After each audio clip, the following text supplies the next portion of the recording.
दिल्ली भारत की कैपिटल तो है ही, साथ साथ यहाँ पे होने वाले इलेक्शंस में पूरे भारत का इंटरेस्ट बना रहता है। कोई हरियाणा में बैठा हो, आसाम में बैठा हो, महाराष्ट्र में बैठा हो या केरला में, हर किसी का इंटरेस्ट यहाँ के स्टेट असेंबली इलेक्शंस में रहता है। एक तरफ जहाँ आम आदमी पार्टी 10 साल से पावर में है और तीसरी बार जीत हासिल करने के लिए फाइट करेगी, वहीं बीजेपी अपना 26 साल का वनवास खत्म करने के लिए ये इलेक्शंस को कंटेस्ट करेगी। सीएम केजरीवाल की गिरफ्तारी के बाद एक तरफ जहां सबके मन में ये सवाल था कि क्या दिल्ली में अब दोबारा प्रेसिडेंट रूल लगेगा और दिल्ली में फिर से टाइम से पहले इलेक्शन हो जाएंगे, पर गिरफ्तारी के ऑलमोस्ट 5 महीने बाद भी ना ही अरविंद केजरीवाल ने रिजाइन किया और ना ही दिल्ली में प्रेसिडेंट शासन लगा। दिल्ली का नाता प्रेसिडेंट रूल से बहुत पुराना रहा है। आजादी के बाद एक समय ऐसा भी था जब 37 साल तक दिल्ली में कोई सीएम रहा ही नहीं। दिल्ली में पहली असेंबली 17 मार्च 1952 को एस्टेब्लिश की गई, जिसके बाद दिल्ली को अपना पहला सीएम चौधरी ब्रह्म प्रकाश मिले, जो कि एक फ्रीडम फाइटर भी थे। इनका कार्यकाल 1952 से 1956 तक रहा। इसके बाद इन्हें इनकी पोजीशन से हटा दिया गया। दिल्ली को अपने दूसरे सीएम के रूप में गुरमुख सिंह मिले, जो 1955 से 1956 तक रहे। ये दोनों ही कांग्रेस पार्टी के सीएम थे। इसके बाद दिल्ली को यूनियन टेरिटरी में बदल दिया गया और स्टेट असेंबली को फिनिश कर दिया गया। 1956 से 1993 तक दिल्ली में कोई भी स्टेट इलेक्शन नहीं हुआ, यानी कि दिल्ली में ऑलमोस्ट 37 साल तक कभी कोई चीफ मिनिस्टर नहीं रहा। आजादी के बाद इंडियन कॉन्स्टिट्यूशन के अकॉर्डिंग 3 तरह की स्टेट्स का अरेंजमेंट किया गया। कैटेगरी ए में 9 स्टेट्स को रखा गया, जिसको इलेक्टेड गवर्नर और असेंबली को मिलकर चलाना था। कैटेगरी बी में प्रेसिडेंट के थ्रू चुने गए स्टेट हेड और पब्लिक के इलेक्टेड असेंबली को मिलकर चलाना था। कैटेगरी सी में स्टेट्स का कंट्रोल प्रेसिडेंट के थ्रू इलेक्टेड चीफ कमिश्नर के पास था और दिल्ली को कैटेगरी सी में ही रखा गया था।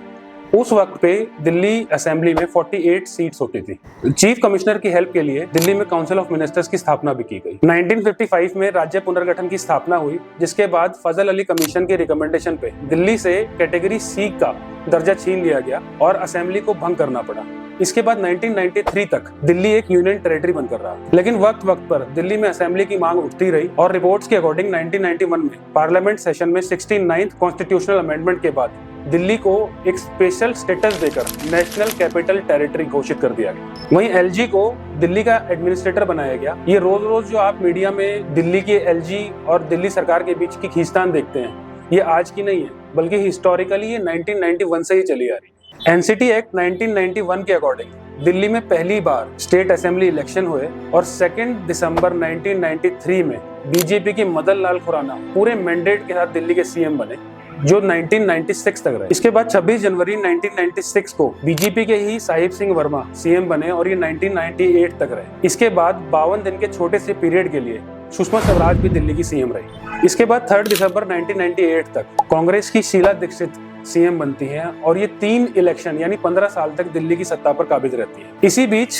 कांग्रेस की सेंट्रल गवर्नमेंट और दिल्ली की शीला गवर्नमेंट के ऊपर करप्शन के बहुत सारे एलिगेशंस लगते हैं और पार्टी की इमेज पूरी तरीके से नेगेटिव हो जाती है। ये वो वक्त था जब हर हाल में दिल्ली के लोग शीला दीक्षित को सरकार से हटाना चाहते थे। लोगों ने उनका घेराव किया और शीला दीक्षित को घेर कर नारेबाजी की। बीजेपी जो 15 साल से सत्ता से बाहर थी, अब उनको भी पूरा कॉन्फिडेंस हो चला था कि इस बार वो अपनी सरकार बना लेंगे और शायद सरकार बना भी लेते अगर दिल्ली की पॉलिटिक्स में अरविंद केजरीवाल की एंट्री नहीं होती। साल 2012 में दिल्ली में अरविंद केजरीवाल अपनी आम आदमी पार्टी को लॉन्च करते हैं एक साफ सुथरी ईमानदार इमेज के साथ। 2013 में अरविंद केजरीवाल दिल्ली के इलेक्शंस में कंटेस्ट करके 70 में से 28 सीट जीत लेते हैं और कांग्रेस के सपोर्ट से दिल्ली में सरकार बना लेते हैं और दिल्ली के सीएम बन जाते हैं। उस वक्त पर बीजेपी और कांग्रेस दोनों ने ही अरविंद केजरीवाल को कमजोर समझने की गलती की, जिसकी कीमत दोनों आज तक चुका रहे हैं, क्योंकि उसके बाद दोनों पार्टियों में से दिल्ली में इलेक्शन जीतना तो दूर की बात, आम आदमी पार्टी की जीत के आसपास भी नहीं पहुंच पा रहे। एनीवे, अरविंद केजरीवाल की सरकार 50 दिन ही चल पाई और उसके बाद अरविंद केजरीवाल ने इस्तीफा दे दिया। इसके बाद दिल्ली में फिर से एक बार राष्ट्रपति शासन लगा दिया।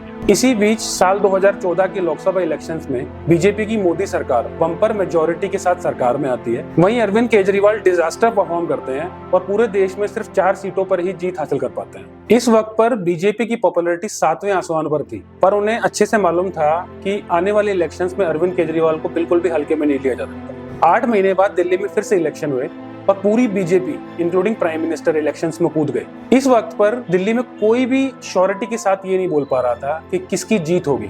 इनफैक्ट हर कोई नेक टू नेक लड़ाई की बात कर रहा, लेकिन सबकी उम्मीदों के अपोजिट आम आदमी पार्टी को दिल्ली में लैंडस्लाइड विक्ट्री मिली और 70 में से 67 सीटें जीतकर दिल्ली में अपनी सरकार बना ली। busy celebrating the win of the party.